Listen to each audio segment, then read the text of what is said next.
యోహాను 14వ అధ్యాయం. మీ హృదయంలో ఆందోళన పడనీయకండి. మీరు దేవుని మీద నమ్మకం ఉంచుతూ ఉన్నారు, నా మీద కూడా నమ్మకం ఉంచండి. నా తండ్రి ఇంటిలో అనేక నివాసాలు ఉన్నాయి. ఇది నిజం కాకపోతే మీతో నేను చెప్పి ఉండేవాణ్ణి. మీకు స్థలం సిద్ధం చేయడానికి వెళ్ళిపోతున్నాను. నేను వెళ్ళి మీకు స్థలం సిద్ధం చేస్తే నేను ఎక్కడ ఉంటానో మీరు అక్కడ ఉండేలా తిరిగి వస్తాను. నా దగ్గర మిమ్మల్ని చేర్చుకుంటాను. నేను ఎక్కడికి వెళ్ళిపోతున్నానో అది మీకు తెలుసు, ఆ మార్గం కూడా మీకు తెలుసు. అందుకు తోమా, ప్రభు, నీవు ఎక్కడికి వెళ్ళిపోతున్నావో మాకు తెలియదే, మార్గం మాకెలా తెలుసు అని ఆయన అడిగాడు. యేసు అతనితో ఇలా చెప్పాడు, నేనే మార్గాన్ని, నేనే సత్యాన్ని, నేనే జీవాన్ని. నా ద్వారానే తప్ప ఎవరూ తండ్రి దగ్గరకు రాలేరు. నేనెవరినో మీరు తెలుసుకొని ఉంటే నా తండ్రి కూడా తెలుసుకొని ఉండేవారు, నా తండ్రిని కూడా తెలుసుకొని ఉండేవారు. ఇప్పటి నుంచి మీరు ఆయన తెలుసుకుంటున్నారు, ఆయనను చూశారు. ఫిలిప్పు ఆయనతో, ప్రభు, తండ్రిని మాకు కనపరచు, అది మాకు చాలు అన్నాడు. యేసు అతనితో ఇలా అన్నాడు, ఫిలిప్పు, నేను మీతో ఇంతకాలం ఉన్నా ఇంకా నన్ను ఎరుగవా? నన్ను చూచిన వాడు తండ్రిని చూశాడు. తండ్రిని మాకు కనపరచు అని నీవు అడుగుచున్నావేమిటి? నేను తండ్రిలో ఉన్నాను, తండ్రి నాలో ఉన్నాడు. నీవు నమ్మడం లేదా?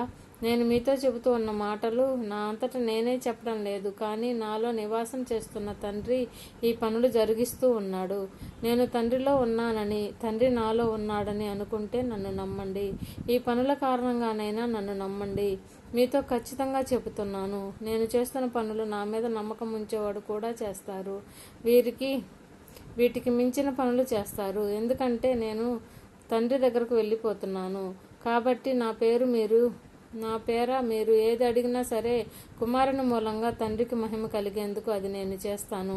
నా పేర మీద ఏది అడిగినా అది చేస్తాను, ఏది అడిగితే అది చేస్తాను. నా మీద మీకు ప్రేమ గనక ఉంటే నా ఆజ్ఞలను అనుసరించండి. నేను తండ్రికి మనవి చేస్తాను, ఆయన మీలో ఆదరణకర్తని ఇస్తాడు. ఈ ఆదరణకర్త ఎప్పటికీ మీకు తోడుగా ఉంటాడు. ఈయన సత్యాత్మ. లోకం ఆయనను చూడడం లేదు, తెలుసుకోవడం లేదు, కనుక అది ఆయనను స్వీకరించడం అసాధ్యం.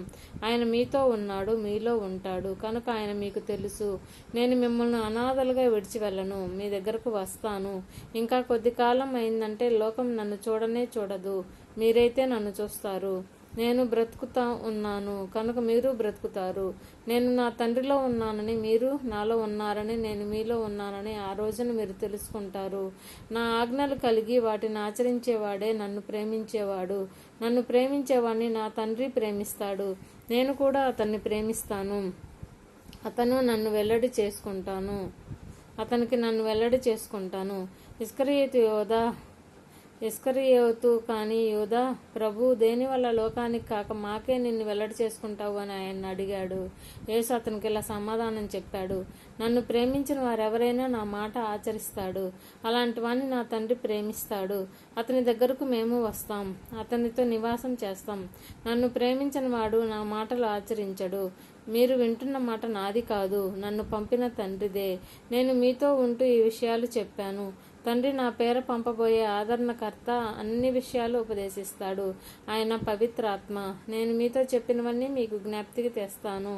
శాంతిని నేను మీకు ఇచ్చి వెళ్ళిపోతాను. నా శాంతినే మీకు ఇస్తున్నాను. లోకం ఇచ్చే ప్రకారం నేను మీకు ఇవ్వడం లేదు.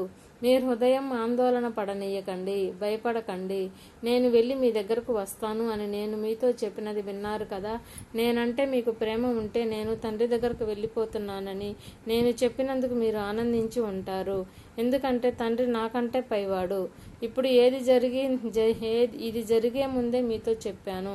ఇది జరిగేటప్పుడు మీరు నమ్మాలని నా ఉద్దేశం. మీతో నేను ఇంకా ఎక్కువగా మాట్లాడను, ఎందుకంటే లోకపాలకుడు వస్తున్నాడు.